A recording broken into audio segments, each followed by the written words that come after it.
আমি তোমাকে যে স্যালারির টাকাটা দিয়েছিলাম তুমি এটা গুনে রেখেছিলে? না, আমি তো গুনে রাখিনি। কেন, কি হয়েছে?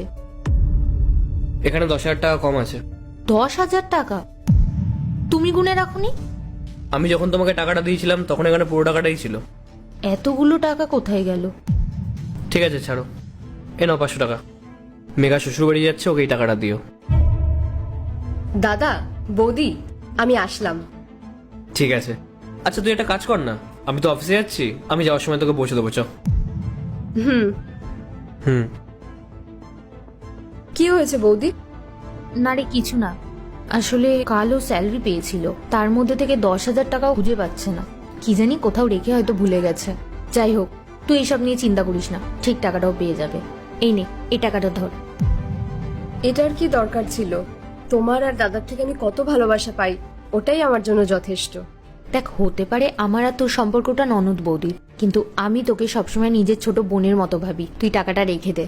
কিন্তু বৌদি, তোমাদের এমনিতেই এত খরচ, সংসার চালাতে হয়, পুচকির স্কুলের ফিস আছে, আবার এগুলোর কি দরকার ছিল?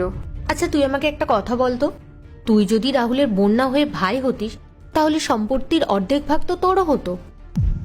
কিন্তু বৌদি। কোনো কিন্তু না, তুই ওটা রাখ। আচ্ছা তোর প্যাকিং হয়ে গেছে? আর কোনো হেল্প লাগবে আমার? না না। পূজা, হ্যাঁ মা। যাও রান্নাঘরে গিয়ে দুধটা জাল দিয়ে এসো। ঠিক আছে।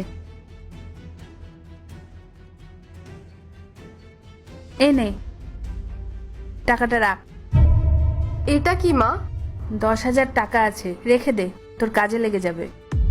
মা, এগুলো দাদা বৌদির বেশি প্রয়োজন, সংসার এত বেশি খরচ, তার উপর পুচকির ফিস।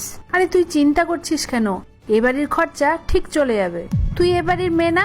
এবাড়ির সবকিছুর উপর আমাদের যেমন অধিকার আছে, ঠিক ততটাই তোরও অধিকার আছে। তুই রাখ। আরে বেশি চিন্তা করিস না। চল তো, ট্রেনের টাইম হয়ে গেছে, আর রাহুলও তো ওয়েট করছে। তুমি চলো, আমি যাচ্ছি। আচ্ছা তাড়াতাড়ি আয়, হ্যাঁ?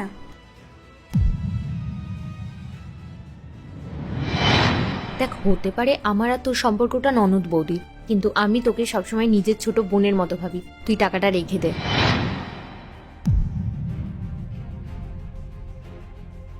বৌদি, হুম। আমি আসছি। সাবধানে যাস, নিজের খেয়াল রাখিস। এই যে 10,000 টাকা।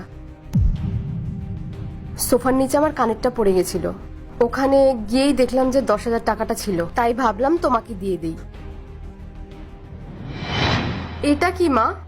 10,000 টাকা আছে, রেখে দে, তোর কাজে লেগে যাবে।